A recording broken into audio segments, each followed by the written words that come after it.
Good morning, David and Kathleen. Workout 2 for this week. We are going to start with our band exercises. Our attachment is going to be mid-height, so anywhere between the hips and the rib cage for all 4 of these exercises. The first one on there is a band squat with rotation. So this is the one, David has been doing this one in the last couple of weeks as a modification. Kathleen, you've been lateral lunging. So what we're going to do is set up stationary, feet a little bit wider than hip width, arms are pulled in nice and tight. You should have decent tension already. If you don't, if it's too loose when you go to rotate, you're not going to have enough tension. So you want a little bit of tension, you're having to fight that band. Shoulder blades back. We're going to squat first, press, rotate, back to center. Squat, press, rotate, back to center. So notice still that my knees aren't rotating when my upper body rotates. Really important that we separate these. David, I aimed this specifically at you because when we force them to stabilize and we turn the torso, we're forcing the inside and the outside of the knees to stabilize even more, strengthening our knees. If we let them go even a little bit, we've lost the strengthening component now. They're not having to stabilize. So really important for the health of the outer and the inside of our knee that we work on trying to stabilize that position. The squat itself does not need to be deep. That's not the goal. We're just getting into a little bit of a squat in order to engage the core a little bit more. So switch sides halfway. Next are our reverse lunges and high rows. So David, I want you to take the reverse lunge because you've been working on getting a little bit of range with it. So reverse lunge, nice big high row. Kathleen, this week I want you to just step. I know that you can lunge, but I don't like that you're having to compromise the form of the rest of your body in order to get into a comfortable lunge. So I want you to just step, step, high pull, step, high pull. In order to feel a good challenge on this one, switch out your band and just make your band heavy. So make your goal to really work your upper body on this one and that high row position, and don't worry about your low body. You're not looking to feel a bunch in that low body. Focus on the top. Next exercise is our our chest fly with our tricep extension. This one I have made a combo exercise because I know that David has already rolled his eyes that these are 60-second exercises. Bear with me. Remember, as we get farther along, it's important that we add time to add endurance. So this one's a combination exercise, so you don't have a full minute of just chest flies. So we start with our nice strong position with those shoulders nice and open. Fly to the center, and then just the hands go back. Hands press forward, open back up. Fly, hands back, hands forward, open up. You may need to go pretty heavy on this one to start feeling a good resistance, but after 30-40 seconds, even if you're not feeling much in the beginning, think that your shoulders and your triceps are going to start to get tired on you, so that should work.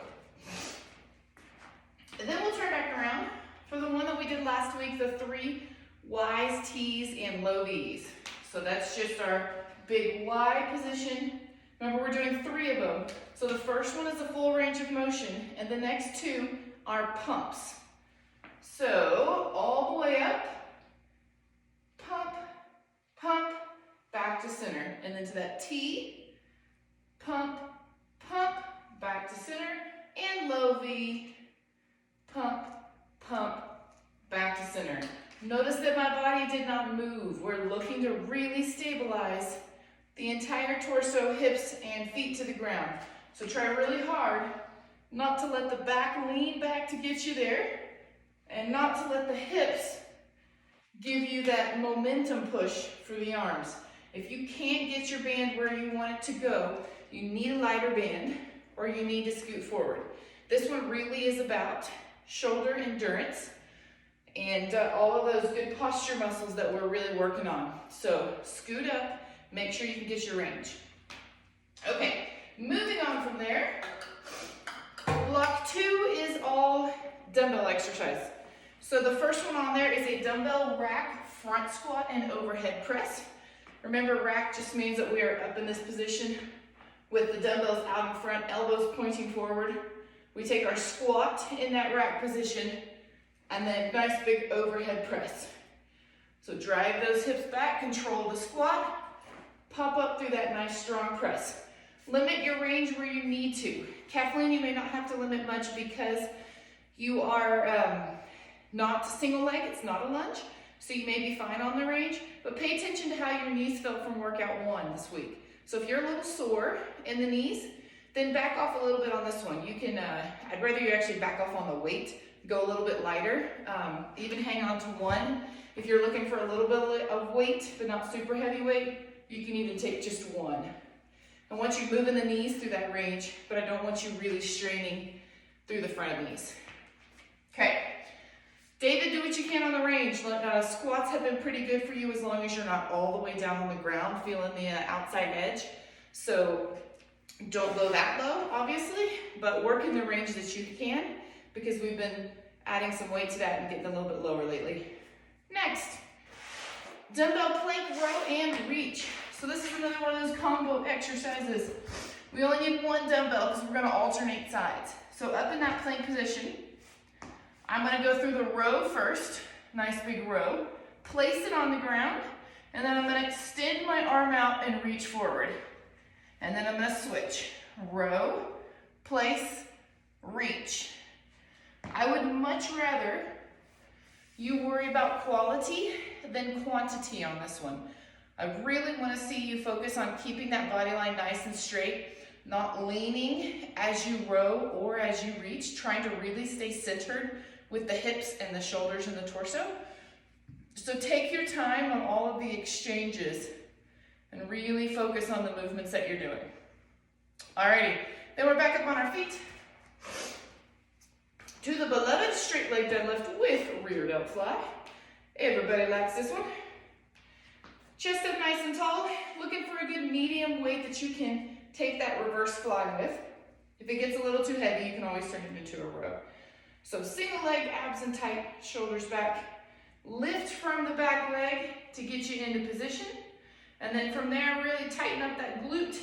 And we're gonna take a nice big fly, back to center, back to a stand. We're gonna take the whole half, that sounds funny. We're gonna take the first half on 1 leg before you switch legs. So really trying to focus on standing all the way up nice and tall between each one. If that weight gets too heavy, don't stop and switch your weight. Turn the movement from a fly into a rear delt row. So instead of the arms staying extended and opening out, you're gonna turn those palms in and take the elbows wide. That should significantly change the amount of weight just by changing the length of that lever arm. Alrighty, final exercise. We are down on the ground for our dumbbell alternating V-ups. Done this one lots of times. 1 dumbbell in hand, body stretched out. Remember, you want to sit up high enough that you engage the core and press that low back into the ground. So once that low back is pressed into the ground, then you can lift 1 leg, trying to meet in the middle.